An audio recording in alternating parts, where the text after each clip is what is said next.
സ്മൃതി പരുത്തിക്കാട് എന്ന് പറയുന്ന പെണ്ണും പിള്ളയോടാണ്. എനിക്ക് അറപ്പാണ് ആ സ്ത്രീയെ. അവർ കോൺഗ്രസ് ആയോ കമ്മ്യൂണിസ്റ്റ് വിരുദ്ധയായതുകൊണ്ടോ അതുകൊണ്ടൊന്നുമല്ല. പറയാൻ വന്നത് സ്മൃതി എന്ന പെണ്ണും പിള്ളയുടെ നിലവാരത്തെക്കുറിച്ചാണ്. ഒരു കോൺഗ്രസ് വക്താവായിരുന്നു സഭ്യമല്ലാതെ ചർച്ചയ്ക്ക് ക്ഷണിച്ചു വന്നിരുത്തുന്നവരെ അപമാനിക്കും വിധം ഈ പെണ്ണുപിള്ള തള്ളുന്നത് കാണുവാൻ അസഹനീയമായതിനാൽ ഇവരുള്ള ഒരു വാർത്തയും റിപ്പോർട്ടിൽ ഞാൻ കാണാറില്ല. ചേട്ടൻ്റെ പറയണമെന്ന് പറഞ്ഞിരിക്കുകയാണ്. കാരണം പരസ്യം കാണാനും മാത്രം നമ്മൾ 24 വയ്ക്കേണ്ട കാര്യമില്ലല്ലോ. എപ്പോൾ വെച്ചാലും പരസ്യമുള്ളതിൽ. പിന്നെ തെരഞ്ഞെടുപ്പ് അവസരങ്ങളിൽ ഷീണ്ടൻ ചേട്ടൻ തന്നെ നേതൃത്വം നൽകി നടത്തുന്ന ഗോഗ വിളികളും അസഹനീയമായതിനാലാണ് ഞാൻ 24 കാണാതെ വിട്ടത്. സ്ഥിരമായി 3 പിണറായി വിരുദ്ധരെ കൊണ്ടിരുത്തി വിനു വി ജോൺ എന്ന മനുഷ്യൻ അതിർത്തി തർക്കം പിണറായിയോട് ഉള്ളതുപോലെ നടത്തുന്ന തോന്നിയാസ വാർത്ത കാണാനാവാതെ ഏഷ്യാനെറ്റ് ഞാൻ ഇപ്പോൾ കാണാറില്ല. ഇയാളൊരുത്തന്നു എനിക്ക് പരിചയമുള്ള ആളാണ്. പക്ഷേ വിനുവിൻ്റെ വാർത്ത വായന എന്നും ഒരേ മുഖമാണ്. 3-4 പേര് അഡ്വക്കേറ്റ് ജയശങ്കർ, ഒരു ഉന്മേഷ എന്തോ 2-3 വിടക്കുകളെ കൊണ്ടിരുത്തിയിട്ട് പിണറായിയെ തള്ളക്കി വിളിക്കലാണല്ലോ വാർത്ത. അത് 1 ദിവസമാവും, 5 ദിവസമാവും, 1 മാസമാവും, 1 വർഷമാവും. ഇത് ദിവസവും അതാവുമ്പോൾ നമുക്ക് സഹിക്കില്ല. അതുകൊണ്ട് ഈ മാനസിക പ്രശ്നങ്ങളുള്ളവന്മാരുടെ hello welcome back to another video. Is me Anwar Sha. അപ്പോൾ നമ്മുടെ പുതിയൊരു വീഡിയോയിലേക്ക്, പുതിയൊരു ടോപ്പിക്കിലേക്ക് എല്ലാവർക്കും സ്വാഗതം. അപ്പോൾ നമ്മൾ വീണ്ടും ശാന്തിവിള ടോക്സ് ആണ് കൊണ്ടുവന്നേക്കുന്നത്. ഇപ്രാവശ്യം എടുത്ത് അലക്കുന്നത് മറ്റാരെയല്ല, നമ്മുടെ കേരളത്തിലെ വാർത്താ വായന അവതാരകരുണ്ടല്ലോ, അവരെ കുറച്ച് തൽപര കക്ഷികളെ എടുത്ത് അലക്കുന്ന വീഡിയോ ആണ് കൊണ്ടുവന്നേക്കുന്നത്. എന്ന് പറഞ്ഞു കഴിഞ്ഞാൽ ഇതൊരു അനിവാര്യമാണോ എന്ന് ചോദിച്ചാൽ അനിവാര്യമായ കാര്യമാണ്. കാര്യം ഇത് ഇച്ചിരി കൂടെ നേരത്തെ ചെയ്യേണ്ട വീഡിയോ ആയിരുന്നു എന്നാണ് എനിക്ക് തോന്നുന്നത്. കാര്യം അത്തരത്തിലുള്ള കുറുന്താളിപ്പുകള ഈ ഇലക്ഷൻ സമയത്തൊക്കെ ചാനലിനകത്ത് എന്തൊക്കെയാ കണ്ടത് കേട്ടത്, എന്റെ പൊന്നമ്മച്ചി ഒന്നും പറയാനില്ല കേട്ടോ. അപ്പൊ എന്തായാലും നമ്മുടെ കേരളത്തിൽ വാർത്ത വായിക്കുന്ന ഓരോ അവതാരകർക്കും അവരുടേതായ രാഷ്ട്രീയമുണ്ട്. അത് വെച്ചാണ് അവര് പെരുമാറുന്നത്. രണ്ടാമതൊരു കേസായിട്ട് ഓരോ ചാനലിനും അതിൻ്റെതായ രാഷ്ട്രീയമുണ്ട്. അത് വെച്ചാണ് അവര് സംസാരിക്കുന്നത്. അപ്പൊ അതെല്ലാവർക്കും അറിയാവുന്ന നിഷ്പക്ഷമായ ഒരു കാര്യമാണ്. പിന്നെ ഒരു കേസായിട്ടെന്ന് പറഞ്ഞു കഴിഞ്ഞാൽ ഇത്രയും ജീവനക്കാര്, ഇത്രയും സംവിധാനങ്ങൾ, ഇതെല്ലാം ഓൺ എയറിൽ പോകണമെങ്കിൽ എത്ര കോടി രൂപയുടെ ചെലവുണ്ട്. അതെല്ലാം മെയിൻറ്റെയിൻസ് ചെയ്ത് ഇവിടെ പോകണ്ടേ. അതുകൊണ്ട് ആരെങ്കിലും ഫണ്ടിങ്ങിന് ആള് വേണം. അതിന് രാഷ്ട്രീയക്കാരാവാം, ഏതെങ്കിലും വ്യക്തികളാകാം, ബിസിനസ്സുകാരാവാം. അങ്ങനെ അത് റൈസ് ചെയ്തുകൊണ്ടിരിക്കും. അതിനുവേണ്ടി അവർ അത്തരത്തിലേക്ക് മാറിക്കൊണ്ടിരിക്കും. അത് സത്യം. ഇപ്പൊ ഒരു വാർത്താ ചാനൽ പറഞ്ഞു കഴിഞ്ഞാൽ IPL കാണാൻ വേണ്ടി TV വെക്കുന്നതിന്റെ കൂട്ട ഹെൽമെറ്റിനകത്ത് പരസ്യം, ബാറ്റിനകത്ത് പരസ്യം, ജേഴ്സിക്കകത്ത്, തൊപ്പിക്കകത്ത്, ഷൂസിനകത്ത് തുടങ്ങിയ സ്റ്റമ്പിനകത്ത് എവിടെയൊക്കെ പരസ്യം വെക്കാവോ അവിടെ എല്ലാം ക്രിക്കറ്റ് ഗ്രൗണ്ടിൽ പരസ്യം വെക്കുമല്ലോ. അതുപോലെ ഈ വാർത്താ ചാനലിന്റെ ഡിസ്പ്ലേക്കകത്തോട്ട് നോക്കിയാൽ കുറേ പരസ്യം, സൈഡിൽ പരസ്യം, ലാപ്ടോപ്പിന്റെ ഫ്രണ്ടിൽ പരസ്യം, നിൽക്കുന്നിടത്ത് പരസ്യം, നടക്കുന്നിടത്ത് പരസ്യം. അതോ വാർത്ത വായിക്കുന്ന ശൈലികൾ വരെ മാറിപ്പോയില്ലയോ? ഏതൊക്കെ തരത്തിലാണ്? പണ്ടൊക്കെ നമ്മൾ ദൂരദർശനമായിട്ട് വരിക, മാന്യമായിട്ടിരിക്കുക, അന്നത്തെ വാർത്തകൾ എന്താണോ അത് വായിക്കുക, പോവുക, അനങ്ങാപ്പാറ പോലെ ഇരിക്കുക. ഇന്നതൊന്നും അല്ലല്ലോ. ഇന്നിപ്പോ തിരുവനന്തപുരത്ത് നിന്ന് വായിക്കാൻ തുടങ്ങുന്നെങ്കിൽ വാർത്ത തീരുമ്പോഴത്തേക്ക് അവർ കാസർഗോഡ് എത്തും. അത്തരത്തിലെ നടത്തയാ. മേക്കപ്പോ സിനിമാ താരങ്ങളെ വെല്ലുന്ന തരത്തിലുള്ള മേക്കപ്പുകളും. അപ്പൊ കാലം മാറി, അതനുസരിച്ച് കോലവും മാറി. ഈ പറയുന്നത് പോലെ പഴയ രീതിയിലേക്കൊന്നും ഇനി ആൾക്കാർ തിരിച്ചു പോകും എന്ന് തോന്നുന്നില്ല. ആൾക്കാരൊക്കെ ഇത് കണ്ട് ഇഷ്ടപ്പെട്ടു പോയി. പിന്നെന്ന് പറഞ്ഞാൽ അപ്പൊ ചാനലുകാർക്ക് തമ്മിൽ ഈ 1,000 ചാനൽ ഉണ്ടായതുകൊണ്ട് അങ്ങോട്ടും ഇങ്ങോട്ടും കൂട്ടൈഡിയ. ഒരാളൊരു ഇവന്റ് വന്നു കഴിഞ്ഞാൽ, അല്ലെങ്കിൽ എന്തോ ഒരു പ്രകൃതിക്ഷോഭം വന്ന്, അല്ലെങ്കിൽ ഒരു തെരഞ്ഞെടുപ്പ് വന്ന്, അല്ലെങ്കിൽ ഒരു ഓണം വന്ന്, ഇതൊക്കെ വന്നു കഴിഞ്ഞാൽ ഇവർക്ക് പിന്നെ അയ്യോ മറ്റവരെക്കാട്ടിലും മേളിൽ പോകണം, മറ്റുള്ളക്കാരെക്കാട്ടിലും മേളിൽ പോകണം. അങ്ങനെ പിന്നെ അവർക്ക് വെപ്രാളം പിടിച്ച് അവർ കാണിച്ചു കൂട്ടുന്ന പേക്കൂത്തുകളാണ് ഓരോന്നും. ഈ പറഞ്ഞതുപോലെ ഈ ശ്രീകണ്ഠൻ നായരായാലും അതേപോലുള്ള ഓരോരുത്തരൊക്കെ കാണിക്കുന്ന പേക്കൂത്തുകൾ എന്തോരൊക്കെ കാണിച്ച് റേറ്റിംഗ് മേളിൽ വരിക, മാക്സിമം ഫണ്ട് നേടിയെടുക്കുക. കാര്യം ഇത് നിലനിർത്തി പോകണ്ടായോ? അതാണ് മെയിൻ ഇഷ്യൂ. കാശാണ് മുഖ്യം ബെഗിലെ എന്ന് പറയുന്നത്. അപ്പൊ നമുക്ക് ആ വീഡിയോ കാണാം. അതിലേക്ക് പോകുന്നതിന് മുമ്പ് നമ്മൾ ആദ്യമായിട്ട് കാണുന്നവര് നമ്മുടെ ചാനൽ ഒന്ന് സബ്സ്ക്രൈബ് ചെയ്ത് നമ്മുടെ കൂടെ ഇരിക്കുന്ന ആരും പരിഗണിക്കുക. നമുക്കൊന്ന് മാക്സിമം ലൈക്കും ഷെയറും കമന്റും ഒക്കെ നൽകി സപ്പോർട്ട് കൂടി തരിക. അപ്പൊ നമുക്ക് വീഡിയോ കാണാം. എന്നാൽ മലയാള TV വാർത്താ വായനക്കാരിൽ അറപ്പ് തോന്നിയ ഒരൊറ്റ അവതാരകയേ ഉള്ളൂ. അത് സ്മൃതി പരുത്തിക്കാട് എന്ന് പറയുന്ന പെണ്ണും പിള്ളയോടാണ്. എനിക്ക് അറപ്പാണ് ആ സ്ത്രീയെ. അവർ കോൺഗ്രസ് ആയോ കമ്മ്യൂണിസ്റ്റ് വിരുദ്ധയായതുകൊണ്ടോ അതുകൊണ്ടൊന്നുമല്ല. ഏത് ചാനലിൽ പോയാലും ഒന്നെടുത്താൽ ഒന്ന് ഫ്രീ എന്ന തരത്തിൽ ഇവരെപ്പറ്റി സത്യസന്ധമായൊരു കഥ മുമ്പ് ഞാൻ കേട്ടിരുന്നു. അതുകൊണ്ട് തുടങ്ങിയ ഒരു പുച്ഛവും എനിക്കുണ്ടായിരുന്നു. ഒരു സത്യസന്ധനായ കമ്മ്യൂണിസ്റ്റിനെ പോലെ വാർത്തകൾ ഉണ്ടാക്കുന്ന, വായിക്കുന്നവരും സത്യസന്ധരും സദാചാര പാലകരും നട്ടെല്ലുറപ്പ് ഉള്ളവരും ആകണം എന്ന് ആവശ്യമില്ലാതെ ചിന്തിക്കുന്ന ആളാണ് ഞാൻ. വാർത്ത വായിക്കുന്നവർ അങ്ങനെ ആയിരിക്കണം. ഇപ്പോൾ പഴയ എത്തിക്സ് ഒന്നും ഇല്ലല്ലോ.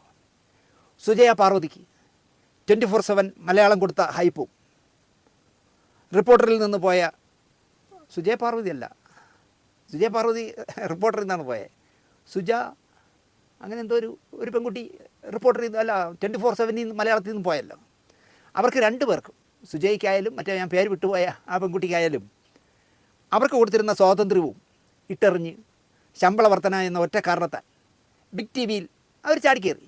അത്രയേ ഉള്ളൂ. ഇപ്പോൾ കാശാണ് മുഖ്യം, അല്ലാതെ എത്തിക്സുകളൊന്നും ഇല്ല. പറയാൻ വന്നത് സ്മൃതി എന്ന പെണ്ണുപിള്ളയുടെ നിലവാരത്തെക്കുറിച്ചാണ്. ഒരു കോൺഗ്രസ് വക്താവായിരുന്ന് സഭ്യമല്ലാതെ ചർച്ചയ്ക്ക് ക്ഷണിച്ചു വന്നിരുത്തുന്നവരെ അപമാനിക്കും വിധം ഈ പെണ്ണുപിള്ള തള്ളുന്നത് കാണുവാൻ അസഹനീയമായതിനാൽ ഇവരുള്ള ഒരു വാർത്തയും റിപ്പോർട്ടറിൽ ഞാൻ കാണാറില്ല. ബാക്കി സമയം മുഴുവൻ ഞാനിപ്പോൾ റിപ്പോർട്ടറാണ് എൻ്റെ വീട്ടിൽ വയ്ക്കാറ്. ഇവരുള്ള 8 മണിക്ക് എന്തോ ഒരു ചർച്ചയൊക്കെ ഉണ്ടല്ലോ, അതൊന്നും ഞാൻ വയ്ക്കില്ല. കാരണം എനിക്ക് സഹിക്കാൻ പറ്റില്ല. നമ്മൾ സ്വന്തം പൈസയ്ക്ക് വാങ്ങിച്ച TV എറിഞ്ഞു പൊട്ടിക്കാൻ പറ്റുമോ? അതിന് പകരം ഞാൻ ചാനൽ മാറ്റി 24-ലേക്കോ മറ്റേതെങ്കിലും ഒരു ചാനലിലേക്ക് പോകും. 24-ൽ ഞാനിപ്പോൾ അധികം പോകാത്തത് ഞാൻ ക്ഷീണ ചേട്ടൻ്റെ പറയണമെന്ന് പറഞ്ഞിരിക്കുകയാണ്. കാരണം പരസ്യം കാണാനേ മാത്രം നമ്മൾ 24 വയ്ക്കേണ്ട കാര്യമില്ലല്ലോ. എപ്പോൾ വെച്ചാലും പരസ്യമേ ഉള്ളതിൽ. പിന്നെ തിരഞ്ഞെടുപ്പ് അവസരങ്ങളിൽ ക്ഷീണൻ ചേട്ടൻ തന്നെ നേതൃത്വം നൽകി നടത്തുന്ന ഗോഗാ വിളികളും അസഹനീയമായതിനാലാണ് ഞാൻ 24 കാണാതെ വിട്ടത്. എൻ്റെ ഒരു ആസ്വാദന നിലവാരത്തിൻ്റെ കുഴപ്പമാണോ എന്ന് എനിക്കറിയില്ല. വാർത്ത വായിക്കുന്നവർ വാർത്തയല്ലേ വായിക്കണ്ടേ? തിരഞ്ഞെടുപ്പ് അവലോകനവും തിരഞ്ഞെടുപ്പ് ചർച്ചകളും നടത്തുകയാണെങ്കിൽ അതിൽ ഇത് അതിന് പകരം ക്ഷീണൻ ചേട്ടൻ തന്നെ മുദ്രാവാക്യം വിളിക്കുകയും പുറകെ ഓരോരുത്തന്മാരെ കൊണ്ട് ഗോഗോ വിളിക്കുകയും ചെയ്യുന്നത് സഹിക്കാൻ പറ്റില്ല വീട്ടിലിരുന്നോട്ട്. അതുകൊണ്ടാണ് ഞാനിപ്പോൾ 24 തിരഞ്ഞെടുപ്പ് ഇപ്പോൾ 4-ാം തീയതി വോട്ടെണ്ണുമ്പോഴും ഞാൻ 24 വയ്ക്കില്ല. സ്ഥിരമായി 3 പിണറായി വിരുദ്ധരെ കൊണ്ടിരുത്തി വിനു വി ജോൺ എന്ന മനുഷ്യൻ അതിർത്തി തർക്കം പിണറായിയോട് ഉള്ളതുപോലെ നടത്തുന്ന തോന്നിയാസ വാർത്ത കാണാനാവാതെ ഏഷ്യാനെറ്റ് ഞാൻ ഇപ്പോൾ കാണാറില്ല. ഇയാളൊരുത്തം നിമിത്തമാണ്. എനിക്ക് പരിചയമുള്ള ആളാണ്. പക്ഷേ വിനുവിൻ്റെ വാർത്താ വായന എന്നും ഒരേ മുഖമാണ്. 3-4 പേര്, അഡ്വക്കേറ്റ് ജയശങ്കർ, ഒരു ഉന്മേഷ എന്തോ 2-3 വിടക്കുകളെ കൊണ്ടിരുത്തിയിട്ട് പിണറായിയെ തള്ളക്കി വിളിക്കലാണല്ലോ വാർത്ത. അത് 1 ദിവസമാവാം, 5 ദിവസമാവാം, 1 മാസമാവാം, 1 വർഷമാവാം. ഇത് ദിവസവും അതാവുമ്പോൾ നമുക്ക് സഹിക്കില്ല. അതുകൊണ്ട് ഈ മാനസിക പ്രശ്നങ്ങളുള്ളവന്മാരുടെ ചാനൽ കാണണ്ടെന്ന് പറഞ്ഞ് ഞാനത് കാണാറില്ല. എന്തിന് നമ്മുടെ ക്ഷമയും നമ്മുടെ കറണ്ടും കളയുന്നത് എന്നാണ് ഞാൻ ആലോചിക്കാറ്.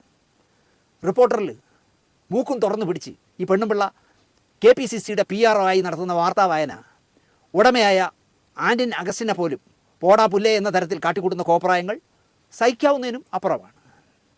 ചൂരൽമലയിൽ എല്ലാം നഷ്ടപ്പെട്ട ചിലർ മുഖ്യമന്ത്രിയെയും റവന്യൂ മന്ത്രിയെയും വന്ന് കണ്ടതും അതിലുണ്ടായിരുന്ന 3 കുഞ്ഞുങ്ങളും നഷ്ടമായൊരു യുവതി റവന്യൂ മന്ത്രിയെ ഞാനൊന്ന് കെട്ടിപ്പിടിച്ചോട്ടെ എന്ന് ചോദിച്ച് മന്ത്രി രാജനെ കെട്ടിപ്പിടിച്ച് വോട്ടെണ്ണലിന് ശേഷം ഒരിക്കൽ കൂടി എൻ്റെ മക്കളെ കാണാൻ വരണം എന്ന് പറഞ്ഞപ്പോൾ മന്ത്രി രാജൻ വല്ലാതായി. ഞാനായിരുന്നെങ്കിൽ സത്യമായിട്ട് അവിടെ ഒന്ന് കരഞ്ഞു പോയനെ. കാരണം കണ്ടുകൊണ്ടിരുന്ന എൻ്റെ കണ്ണിൽ നിറഞ്ഞു. ശരിക്കും എൻ്റെ മക്കളത്തേക്ക് ഒന്നും കൂടെ വരണം ജയിച്ചിട്ട്. ഈ വിഷ്വൽ കണ്ട കഠിന ഹൃദയമില്ലാത്ത ഏതൊരുവനും നൊന്ത് പ്രാർത്ഥിക്കും ആ കുട്ടികൾക്കായി, ആ മരിച്ചുപോയ 3 കുട്ടികൾക്കായി. ഈ കൂതറ വാർത്താ വായനക്കാരി പറയുന്നത് ഇടതുപക്ഷം ക്രിയേറ്റ് ചെയ്ത നാടകമാണ് അത് എന്നാണ്. സങ്കടം തോന്നി. പക്ഷെ എൻ്റെ മനസ്സ് നിന്റെ ഉള്ളിൽ നിന്ന് വന്നതാണ്, അല്ലാണ്ട് ആരും പറയിപ്പിച്ചിട്ട് വന്നതാണ്. അന്ന് പോയത് ആരെങ്കിലും നിർബന്ധിച്ചിട്ടായിരുന്നോ? ഒരിക്കലല്ല, എനിക്ക് അവരെ കാണാൻ തോന്നി, അങ്ങനെ പോയത്. രാജ്യം മിനിസ്റ്ററിയും അതുപോലെ മുഖ്യമന്ത്രി തെരഞ്ഞെടുപ്പിന് മുൻപ് മുഖ്യമന്ത്രിയെ കാണാൻ വരിക, എന്നിട്ട് നവിക്ക് എന്നിട്ട് വരൂ.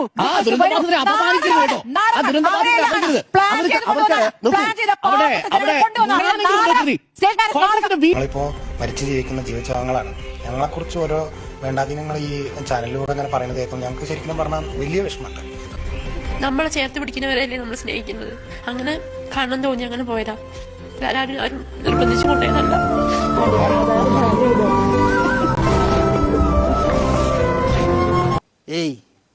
ഈ പെണ്ണുപിള്ളയ്ക്ക് ആൻഡോ തരുന്ന ശമ്പളം തരണം എന്ന് പറഞ്ഞ് സതീശൻ്റെ PRO ആയിട്ടോ പ്രസ് സെക്രട്ടറി ആയിട്ടോ ആകാമായിരുന്നില്ലേ എന്നാണ് എനിക്ക് ചോദിക്കാനുള്ളത്.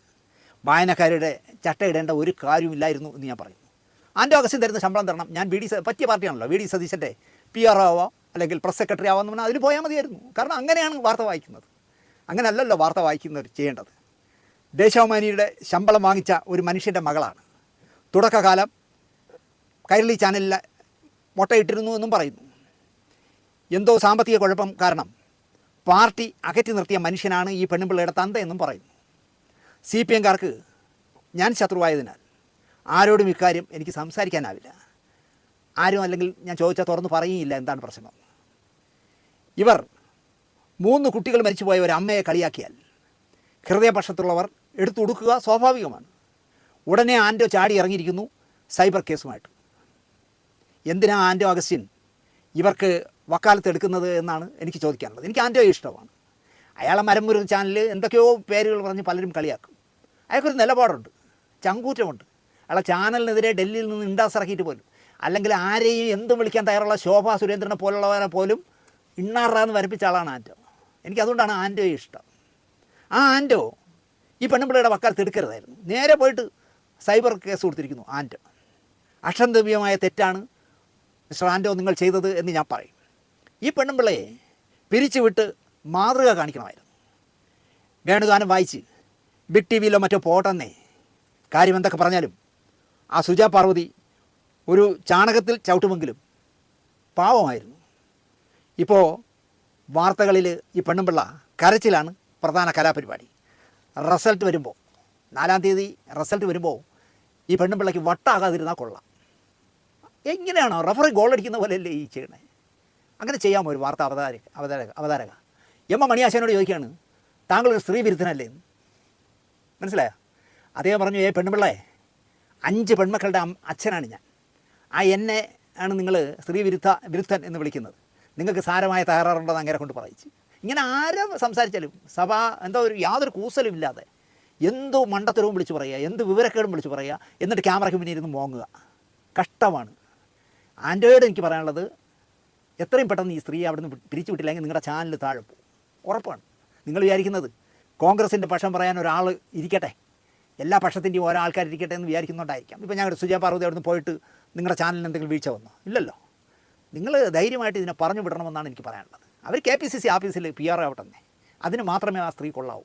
അവർ വാർത്താ അവതാരകയാകാൻ യാതൊരു 1% എന്താ പറയുക, ജയിക്കാനുള്ള പാസ് മാർക്ക് പോലും കിട്ടാൻ യോഗ്യതയില്ലാത്ത ഒരു അവതാരകയാണ്, ഒരു വാർത്താ അവതാരകയാണ്. അതിനെ എത്രയും പെട്ടെന്ന് പറഞ്ഞു വിട്ടാൽ റിപ്പോർട്ടർ ചാനലിന് കൊള്ളാം. നമ്മളൊക്കെ റിമോട്ട് ഉള്ളതുകൊണ്ട് മാറി മറ്റ് ചാനലുകൾ കണ്ടോളൂല്ലോ. നമുക്ക് ബുദ്ധിമുട്ടില്ല, പക്ഷേ നിങ്ങൾക്ക് അത് ബുദ്ധിമുട്ടാകും. എന്തായാലും അണ്ണൻ ആ ഒരു ഫ്ലോയിൽ അങ്ങ് പറഞ്ഞു പോട്ട് എന്ന് വിചാരിച്ചാണ് ഇടയ്ക്കേറിയൊന്നും പറയാതിരുന്നത്. അപ്പൊ എന്തായാലും നമ്മുടെ കേരളത്തിൽ വാർത്ത വായിക്കുന്ന ഓരോ അവതാരകർക്കും അവരുടേതായ രാഷ്ട്രീയമുണ്ട്, അത് വെച്ചാണ് അവർ പെരുമാറുന്നത്. രണ്ടാമത്തെ ഒരു കേസായിട്ട് ഓരോ ചാനലിനും അതിൻ്റെതായ രാഷ്ട്രീയമുണ്ട്, അത് വെച്ചാണ് അവർ സംസാരിക്കുന്നത്. അപ്പൊ അതെല്ലാവർക്കും അറിയാവുന്ന നിഷ്പക്ഷമായ ഒരു കാര്യമാണ്. പിന്നെ ഒരു കേസായിട്ടെന്ന് പറഞ്ഞു കഴിഞ്ഞാൽ ഇത്രയും ജീവനക്കാർ, ഇത്രയും സംവിധാനങ്ങൾ, ഇതെല്ലാം ഓൺ എയറിൽ പോകണമെങ്കിൽ എത്ര കോടി രൂപയുടെ ചെലവുണ്ട്. അതെല്ലാം മെയിൻ്റെനൻസ് ചെയ്ത് ഇവിടെ പോകണ്ടേ? അതുകൊണ്ട് ആരെങ്കിലും ഫണ്ടിങ്ങിന് ആള് വേണം. അതിന് രാഷ്ട്രീയക്കാരാവാം, ഏതെങ്കിലും വ്യക്തികളാകാം, ബിസിനസ്സുകാരാവാം. അങ്ങനെ അത് റൈസ് ചെയ്തുകൊണ്ടിരിക്കും. അതിനുവേണ്ടി അവർ അത്തരത്തിലേക്ക് മാറിക്കൊണ്ടിരിക്കും. അത് സത്യം. ഇപ്പോൾ ഒരു വാർത്താ ചാനൽ പറഞ്ഞു കഴിഞ്ഞാൽ IPL കാണാൻ വേണ്ടി TV വെക്കുന്നതിൻ്റെ കൂട്ട ഹെൽമെറ്റിനകത്ത് പരസ്യം, ബാറ്റിനകത്ത് പരസ്യം, ജേഴ്സിക്കകത്ത്, തൊപ്പിക്കകത്ത്, ഷൂസിനകത്ത് തുടങ്ങിയ സ്റ്റമ്പിനകത്ത് എവിടെയൊക്കെ പരസ്യം വെക്കാവോ അവിടെ എല്ലാം ക്രിക്കറ്റിന് വേണ്ടി പരസ്യം വെക്കുമല്ലോ. അതുപോലെ ഈ വാർത്താ ചാനലിന്റെ ഡിസ്പ്ലേക്കകത്തോട്ട് നോക്കിയാലും കുറേ പരസ്യം, സൈഡിൽ പരസ്യം, ലാപ്ടോപ്പിന്റെ ഫ്രണ്ടിൽ പരസ്യം, നിൽക്കുന്നിടത്ത് പരസ്യം, നടക്കുന്നിടത്ത് പരസ്യം. അതോ വാർത്ത വായിക്കുന്ന ശൈലികൾ വരെ മാറിപ്പോയില്ലയോ? ഏതൊക്കെ തരത്തിലാണ്? പണ്ടൊക്കെ നമ്മൾ ദൂരദർശനമായിട്ട് വരിക, മാന്യമായിട്ടിരിക്കുക, അന്നത്തെ വാർത്തകൾ എന്താണോ അത് വായിക്കുക, പോവുക, അനങ്ങാപ്പാറ പോലെ ഇരിക്കുക. ഇന്നതൊന്നും അല്ലല്ലോ. ഇന്നിപ്പോൾ തിരുവനന്തപുരത്ത് നിന്നാണ് വായിക്കാൻ തുടങ്ങുന്നതെങ്കിൽ വാർത്ത തീരുമ്പോഴത്തേക്ക് അവർ കാസർഗോഡ് എത്തും. അത്തരത്തിലെ നടത്തയാ. മേക്കപ്പോ സിനിമാ താരങ്ങളെ വെല്ലുന്ന തരത്തിലുള്ള മേക്കപ്പുകളും. അപ്പൊ കാലം മാറി, അതനുസരിച്ച് കോലവും മാറി. ഈ പറയുന്നത് പോലെ പഴയ രീതിയിലേക്കൊന്നും ഇനി ആൾക്കാർ തിരിച്ചു പോകും എന്ന് തോന്നുന്നില്ല. ആൾക്കാരൊക്കെ ഇത് കണ്ട് ഇഷ്ടപ്പെട്ടു പോയി. പിന്നെന്ന് പറഞ്ഞാൽ ഇപ്പൊ ചാനലുകാർക്ക് തമ്മിൽ ഈ 1000 ചാനൽ ഉണ്ടായതുകൊണ്ട് അങ്ങോട്ടും ഇങ്ങോട്ടും കൂട്ടൈഡിയ. ഒരു ഇവന്റ് വന്നു കഴിഞ്ഞാൽ, അല്ലെങ്കിൽ എന്തോ ഒരു പ്രകൃതിക്ഷോഭം വന്ന്, അല്ലെങ്കിൽ ഒരു തെരഞ്ഞെടുപ്പ് വന്ന്, അല്ലെങ്കിൽ ഒരു ഓണം വന്ന്, ഇതൊക്കെ വന്നു കഴിഞ്ഞാൽ ഇവർക്ക് പിന്നെ അയ്യോ മറ്റവരെക്കാട്ടിലും മേളിൽ പോകണം, മറ്റുള്ളക്കാരെക്കാട്ടിലും മേളിൽ പോകണം. അങ്ങനെ പിന്നെ അവർക്ക് വെപ്രാളം പിടിച്ച് അവർ കാണിച്ചു കൂട്ടുന്ന പേക്കൂത്തുകളാണ് ഓരോന്നും. ഈ പറഞ്ഞതുപോലെ ഈ ശ്രീകണ്ഠൻ നായരായാലും അതുപോലുള്ള ഓരോരുത്തരൊക്കെ കാണിക്കുന്ന പേക്കൂത്തുകൾ എന്തോരൊക്കെ കാണിച്ച് റേറ്റിംഗ് മേളിൽ വരിക, മാക്സിമം ഫണ്ട് നേടിയെടുക്കുക. കാര്യം ഇത് നിലനിർത്തി പോകണ്ടായോ? അതാണ് മെയിൻ ഇഷ്യൂ. കാശാണ് മുഖ്യം ബെഗിലെ എന്ന് പറയുന്നത്. അപ്പൊ പഴയ രീതിയിലുള്ള വാർത്താ അവതരണമൊന്നും ഇനി വരുത്തില്ല. ഇനിയിപ്പം ഇതിന് മേളിലോട്ടുള്ളതായിരിക്കും വരാൻ പോകുന്നത്. അപ്പൊ താല്പര്യമുള്ളവരൊക്കെ കാണുക, കണ്ടിരിക്കുക എന്നുള്ളതേ ഉള്ളു. അല്ലാത്തവർ ഈ പറയുന്നത് പോലെ ചാനൽ മാറ്റുകയോ പത്രം മാത്രം വായിക്കുകയോ, പത്രത്തിനകത്ത് ഇത് തന്നെ അവസ്ഥ, TV ഓഫ് ചെയ്യുകയോ ഒക്കെ ചെയ്യുക. ആയാലും ഇത്രയും ജീവനക്കാർക്ക് ശമ്പളമൊക്കെ കൊടുത്ത് ഓടിച്ചോണ്ട് പോകണ്ടായോ? അന്നേരം പിന്നെ അതിന് തക്കതായ രീതിയിൽ അവർ നിന്നല്ല പറ്റത്തുള്ളൂ. അപ്പൊ എന്റെ ഒരു അഭിപ്രായമാണ് ഞാൻ പറഞ്ഞത് ഇതിനകത്ത്. അപ്പൊ നിങ്ങളുടെ അഭിപ്രായം എന്താണുള്ളത് നിങ്ങൾ പറയണം. കാര്യം നിങ്ങൾക്ക് ഇപ്പോഴത്തെ രീതിയാണോ ഇഷ്ടം, അതോ പഴയതായിരുന്നോ ഇഷ്ടം എന്നുള്ളതുകൂടെ ഒന്ന് പറയുക. അത് നിങ്ങൾ കമന്റ് ബോക്സിൽ രേഖപ്പെടുത്തുക. എന്താ വേറെ ഒന്നിനല്ല ഒന്ന് അറിയാൻ വേണ്ടി മാത്രമാണ്. അപ്പൊ നിങ്ങളുടെ അഭിപ്രായം നിങ്ങൾ എന്തായാലും അത് തീർച്ചയായിട്ടും ഒന്ന് രേഖപ്പെടുത്തണം കമന്റ് ബോക്സിൽ. പിന്നെ പറയാനുള്ളതെന്ന് പറഞ്ഞാൽ ഈ പണ്ട് സൂര്യ TVക്കകത്തും ഏഷ്യാനെറ്റിനകത്തും ഒക്കെ വാർത്ത വായിക്കുമായിരുന്നു ഈ സന്ധ്യയ്ക്കും. അന്നൊക്കെ വാർത്ത കാണുമ്പം ആൾക്കാർ വാർത്ത കാണാൻ വേണ്ടി സമയത്ത് വന്ന് TV വെച്ച് കാണുമായിരുന്നു. അപ്പൊ അതിനൊക്കെ ഒരു ഇതുണ്ടായിരുന്നു. നമുക്ക് അന്ന് നടന്ന കാര്യങ്ങൾ മൊത്തം അറിയാമായിരുന്നു. പിന്നെ ഈ ന്യൂസിന് വേണ്ടി മാത്രം 24 അവേഴ്സ് ന്യൂസിന് വേണ്ടി മാത്രം ചാനലുകൾ ഇങ്ങനെ ഇറങ്ങി തുടങ്ങിയപ്പോഴാണ് ഇത്രയും ഒരു ഇതിലേക്ക് പോയത് എന്നാണ്. പിന്നെ നാട് പുരോഗമിക്കുന്ന അനുസരിച്ച് കാലം മാറുമല്ലോ, കാലം മാറുമ്പോൾ കോലം മാറും എന്ന് പറയുന്നതിന്റെ കൂട്ട് തന്നെ. അപ്പൊ എന്തായാലും ഇന്നത്തെ വീഡിയോ ഞാൻ അവസാനിപ്പിക്കുകയാണ്. നിങ്ങൾ നിങ്ങളുടെ അഭിപ്രായം കൂടെ പറയുക. ഒപ്പം മാക്സിമം നമുക്ക് ഒന്ന് സപ്പോർട്ട് തരാൻ വേണ്ടി ചാനൽ സബ്സ്ക്രൈബ് ചെയ്യുന്ന ആരും കൂടി പരിഗണിക്കുക, നമ്മുടെ കൂടെ ഇരിക്കുക. അപ്പോൾ വേറൊരു വീഡിയോ നമുക്ക് വീണ്ടും കാണാം. അതുവരെയ്ക്കും എല്ലാവർക്കും ബൈ. താങ്ക്